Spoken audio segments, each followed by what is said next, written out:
E a terceira dica que eu dou para vocês, o que eu posso fazer, Marcelo, quando eu encontro interpretações diferentes do mesmo texto da Bíblia? Terceira dica, é uma leitura comparativa. Isso aqui é importante, é um exercício que parece bobo para alguns, mas ele tem muito valor. Leia diferentes tradições da Bíblia para obter uma perspectiva mais abrangente sobre o significado dos textos. Então agora não estamos falando mais sobre a Bíblia como um todo, mas diferentes traduções do mesmo texto, tá bom? Isso pode ajudar a esclarecer nuances e diferenças nas interpretações, permitindo uma compreensão mais completa. Toda tradução segue um padrão, tá bom? Toda a Bíblia é uma tradução, tá, gente? Se você não sabe, a Bíblia não foi escrita em português, ela foi escrita em hebraico, aramaico, Antigo Testamento e grego, o Novo Testamento. E essas línguas foram traduzidas para diversas línguas, inclusive a nossa em português. Então, você pode pegar as traduções da Bíblia e perceber, todas elas vão seguir um padrão que vai estar alinhado com o público e com a intenção que os tradutores tinham. Por exemplo, você tem Bíblias hoje como Nova Almeida Atualizada, Almeida Revista e Corrigida, Nova Versão Internacional, a tradução do King James, né, King James Version, você tem a linguagem de hoje, você tem a mensagem, você tem diversas Bíblias. Cada uma delas, algumas são paráfrases, tá? Depois eu posso falar sobre o que é isso mais para frente, mas não vem ao caso agora. Foca em cada uma ser diferente da outra. Então, cada uma delas vai trabalhar com uma intenção um pouco diferente. Algumas vão trabalhar com um texto mais literal. Eu quero que fique cada vez mais próximo possível do texto grego, por exemplo. Então a pessoa vai colocar palavras que vão corresponder mais ao que o autor escreveu no original. Outras vão tentar trabalhar com uma interpretação já da Bíblia. E isso é meio que uma paráfrase, que é você dizer com outras palavras aquilo que você entendeu de um texto. Então algumas traduções são paráfrases. E essas paráfrases são muito diferentes. Por exemplo, a nova tradução da linguagem de hoje, ela é uma paráfrase. Então, mas qual a intenção dela? É maligna? Não. Ela quis trazer para uma linguagem mais comum, mais corriqueira, aquele texto bíblico que ela propôs, ou seja, a Bíblia toda. Então, ela vai trabalhar com umas palavras que não tinha no original. Ela vai, como se fosse, complementar, enxertar. Ela vai propor que aquilo que ela está falando estava na intenção do autor. Obviamente, como é que você vai saber se a intenção do autor era aquela mesma? Você vai ter que desenvolver uma maneira de buscar aquilo. Então, se você não está nem lendo a sua Bíblia, você não vai ter como enxergar isso. Então, essa leitura comparativa, ela serve para a gente fazer isso, observar várias traduções e dentre elas ali a gente seguir mais ou menos um caminho, tá?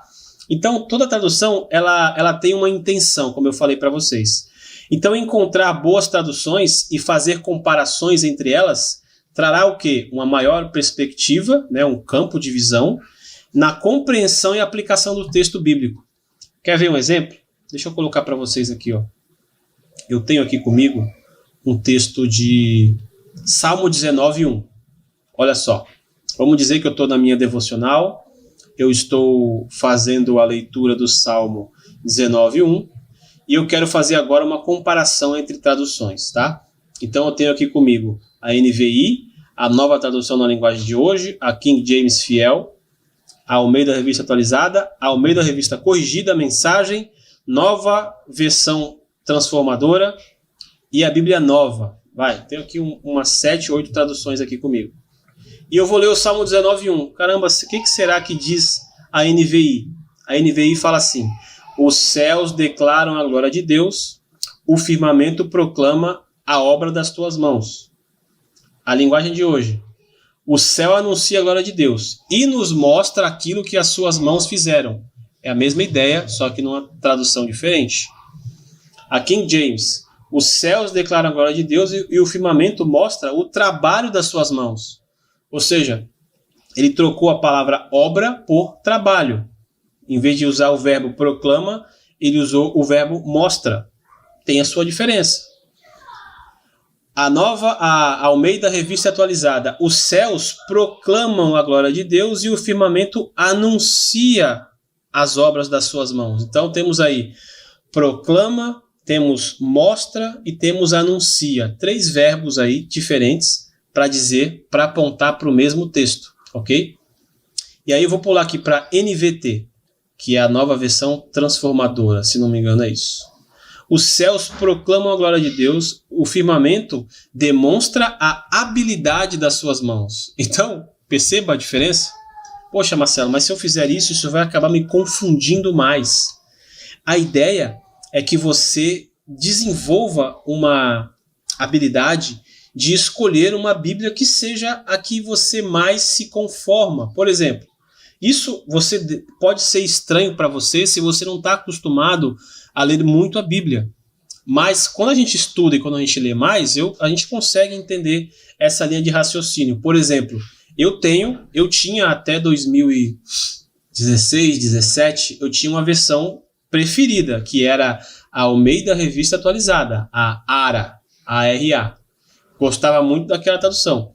Veio NVI, veio Linguagem de Hoje, veio século XXI, e eu não consegui me acostumar. Então, eu não abri a mão da Almeida Revista Atualizada, porque para mim, me parecia melhor. A leitura, apesar de palavras difíceis, né? Às vezes eu tropeçava ali, pegava um dicionário e tal, mas eu gostava porque ela tem essa ideia um pouco mais literal, ok? Hoje eu já mudei. Depois de 2017, 18 mais ou menos ali, eu parti agora, a minha versão preferida é a NAA, Nova Almeida Atualizada. Porque o que ela fez? Ela como se ela tivesse revisado essa ARA, que eu gostava, e tirado um pouco ali das palavras difíceis e trazido um pouco mais de interpretação, de tradução um pouco mais sem perder a visão do texto original, mas trazendo palavras mais atuais, que a Almeida Atualizada ela deixava a desejar. Aquelas palavras difíceis, concupiscência, exultar, sabe, esses verbos, assim, palavras que não são muito comuns, a NAA ela resolveu esse problema. Então, hoje, para mim, NAA é a melhor Bíblia que tem, para mim. Tem pessoas que se identificam com outra, tem pessoas que continuam na ARA, não abandonam a ARA, e aí não tem problema. Então, você pode fazer isso. Porque após ler o texto na sua versão preferida, inicie uma comparação com outras Bíblias. Anote as diferenças e, baseado no contexto geral do texto, que é o item 1 que eu falei hoje aqui, e nas informações que você obteve com materiais complementares, dicionários, comentários e tudo mais, escolha a interpretação que seja coerente com o material ao qual teve acesso. Vamos dizer que você já está numa campanha de leitura bíblica, que você já está lendo ali um capítulo por dia, meio capítulo por dia, você está anotando no seu caderno as suas dúvidas, suas questões, e você agora está lendo uma introdução àquele livro. Você está lendo, por exemplo, Colossenses, e você fez sua devocional, anotou, leu, releu, colocou todas as dúvidas, e você agora tem uma versão que você prefere, a sua versão preferida. Você leu o comentário, introdução, pegou informações de base, informações de apoio.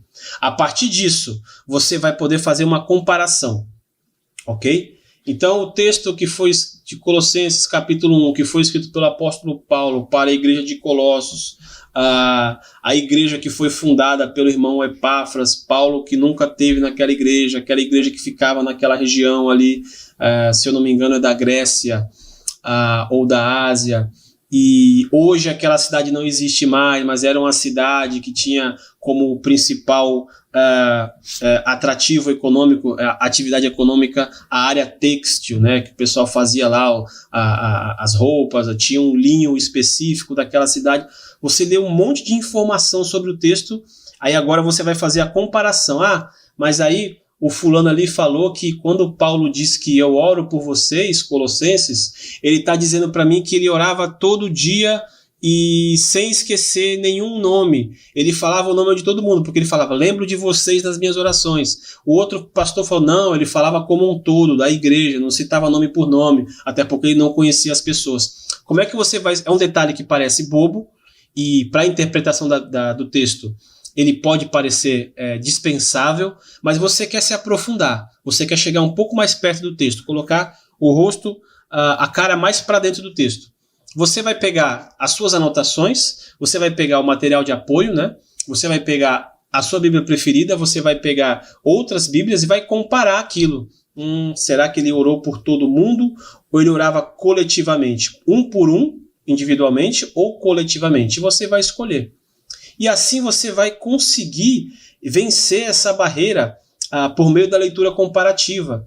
A interpretação é divergente, você vai seguir esse caminho. Deixa eu fazer uma comparação dos textos, deixa eu pegar as informações que eu colhi e ver se isso bate com essa interpretação que o pastor está trazendo. Se você tiver argumentos profundos ou pelo menos plausíveis para discordar daquilo, você não precisa aceitar aquelas informações todas que o pastor está trazendo, você deixa aquilo em suspenso, depois você chama ele e fala: pastor, estava lendo aqui e eu observei que quando o senhor falou que Paulo ora por todos individualmente, parece que não, porque esse texto fala isso e ele estava falando dessa maneira aqui, naquela tradução fala outra coisa, naquela fala isso mesmo, então eu estou aqui achando que não é bem isso, o que o senhor acha? E você cria um diálogo que vai cair na última aula que eu falei. Pessoas das igrejas perderam o hábito de comentar sobre o texto bíblico exposto nos domingos e acabam assuntos periféricos tomando conta. Então, esse ponto 3, ele é um pouco mais complicado, ele vai exigir um pouco mais de você, mas ao mesmo tempo, enquanto esse ponto 3 de leitura comparativa exige mais de você, um caminho mais longo, um esforço maior, o resultado certamente vai ser melhor para você também. Você vai ter como esse ponto 3 da leitura comparativa uma ferramenta muito forte para se posicionar quando os textos forem propostos para você com interpretações diferentes, tá? Não seja um chato também, tá? Então, não é para você aprender essas coisas aqui e se tornar alguém chato, tá? Incomodar, falar, não é bem assim, toda hora ser um divergente. Não, guarda para você primeiro, depois você pode pegar aquilo e levar para outra pessoa. O que você acha disso aqui? Eu li isso aqui, eu percebi que não era dessa maneira, porque quando eu li aqui nessa versão aqui da Bíblia, ela mostra esse ponto que aquela que o pastor leu não mostra.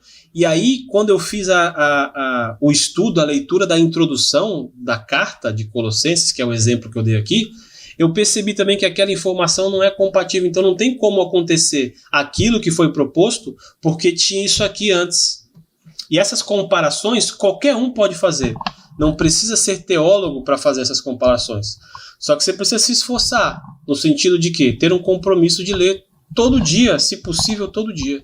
Ler a Bíblia, ler aquele livro várias vezes, ler uma introdução, e aí você vai ter essa capacidade, essa habilidade de fazer leituras comparativas e tirar informações preciosas que vão te ajudar a escolher quando você estiver diante de uma interpretação divergente ou diferente da Bíblia.